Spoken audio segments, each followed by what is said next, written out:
Welcome to the podcast. If you'd like to listen to an ad-free version of this episode and all of our episodes, then search True Crime Today Premium Plus on Apple Podcasts and press subscribe. That's our premium channel where all of our ad-free and advanced episodes live, all in one place. True Crime Today Premium Plus. Search it on Apple Podcasts and press subscribe. Even try it for 3 days free. Not all monsters are under the bed.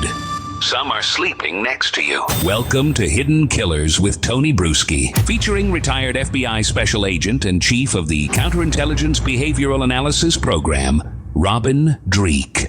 I'm very curious, actually. One of the things I wonder about is who are making these security decisions and what age were they? And what experience level had they had in a world where we were facing real threats that we had lived through? And some people, you know, who they weren't there. They were kids or they weren't even born. It's like us looking at Pearl Harbor for our parents and grandparents and stuff. Because I think it looks like common sense for some of us who've been through those years to go, why would you not have that here? It doesn't need to be that complicated. But apparently it does in some ways. You know, you hit it right on the head with this too. It's a lack of reps. Yeah, it's reps. Specific areas. Yeah. And think about this. So here's the most basic, and I'm good friends with a lot of people that do this groundwork security stuff, and even a layman like me, you know, which is what we talk about on our show all the time is deep empathy. Yeah. Empathy from the standpoint of, and it's not empathy, remember, empathy is not agreeing with someone. Empathy is not being compassionate. Empathy is just understanding the optic. And here's what you need. Here's what they failed to do in New Orleans is have empathy. Mm-hmm. In other words, if I wanted to kill a lot of people, which is my job to prevent, how would I do it? Yeah. How would I get around and that's exactly what the terrorist did. He looked and he said, here's how I'm going to beat this system. And he beat it. Anybody could look at it and do that. I mean, I know, and that's what they didn't do to prevent it. Yeah, and that's the shocking part of it. That's the part I just can't get over. It's like, I'm not a terrorist. If I were to but I might look for these things because we've lived through that era. So like your eyes kind of look around going, what could possibly happen here? And like I would, if I were walking down that street, I'd be like, this is kind of weird. There's not real secure barriers for this. But there's just so many things in this. Let's talk for a moment about the actual characters themselves. I mean, these are people who were not from the Middle East. I mean, we have, one who I believe appears to be Arab in nature, but he's an American. He grew up American. He's 100%. I mean, look at his real estate video that was out recently. I mean, you look at that, and the last thing you're going to think is this guy's going to go do a freaking terrorist attack.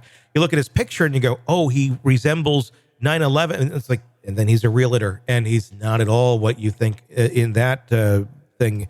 But obviously had a lot of difficulties, divorced twice, but he had kids.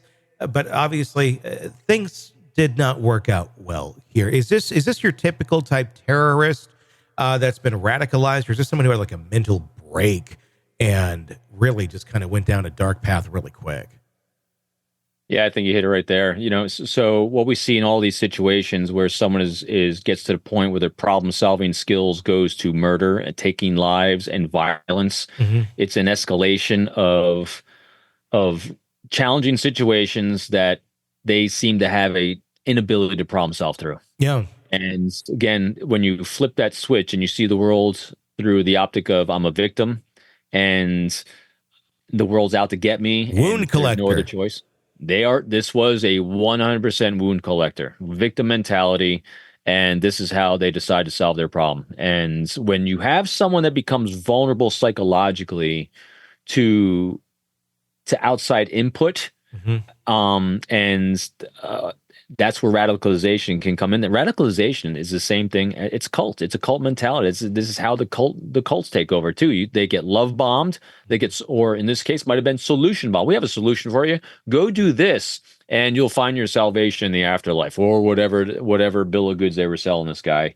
Because even his brother, you know, the data points as today are saying that he was they. If I understood what I read first on this was they grew up Christian. Yeah. And and again, when you look at his military service in the army, it looked like a good service record. It was a doing great good and righteous service things. record.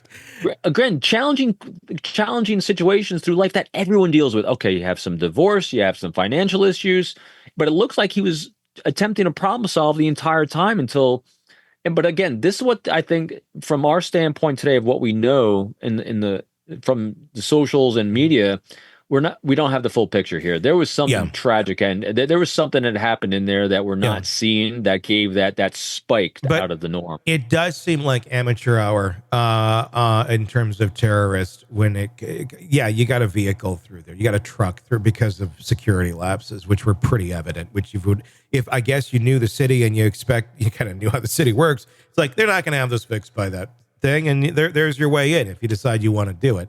But the fact that, I mean, he had all these other IEDs he was supposedly going to set off and all this stuff.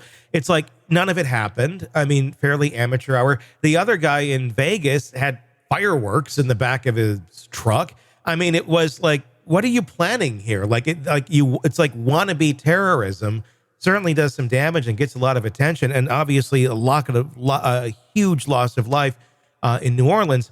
But it did not seem to be what I think we would, I guess, normally consider to be like a radicalized terrorist in terms of 9/11 coming into our country with a bigger plan. This seems, and maybe we'll find out there's a few more people involved. I don't know, but it does seem kind of like we're the terrorist club and we're pretending we're part of this.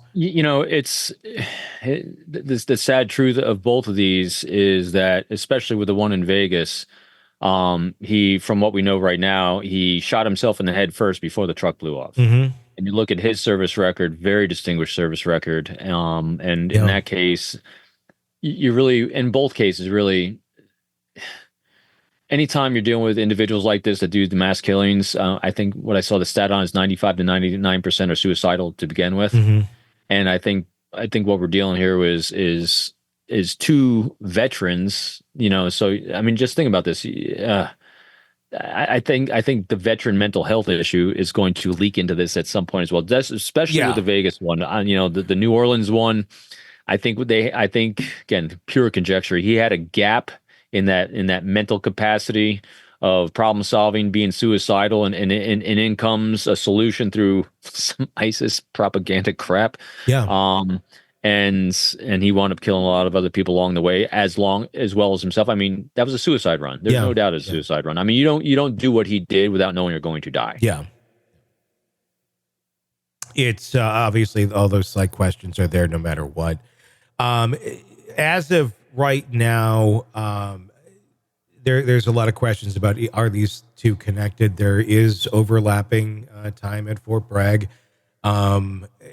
That's what we have. We have that, and they use the same app to get the vehicles through Turo, and obviously the events happened on the same day. That's, as of our recording, what we know. What are your thoughts on these being related? Is this just a lot of weird coincidences at one time for a country that's really kind of at a burning point? I'm going to go against what I normally do in these cases. When I first saw the timing of the two, I am not a coincidence guy. I don't.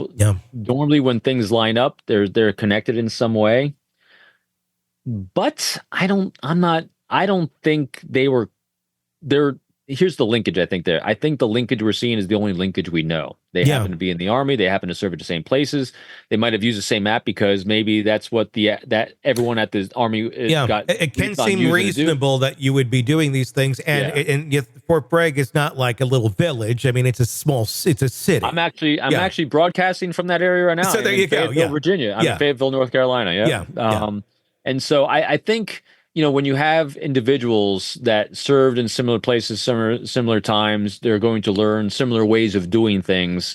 And I think the timing is, as of right now, I think it is coincidental because their motivations do seem to be very different. You have one guy that is using a cyber truck, and apparently voted for Trump in a very clear suicide, by shooting himself first before he blows up the truck, not trying to, at least he's not driving that truck through a mass crowd. And then you have another one with an ISIS flag on the back of the truck driving through a crowd.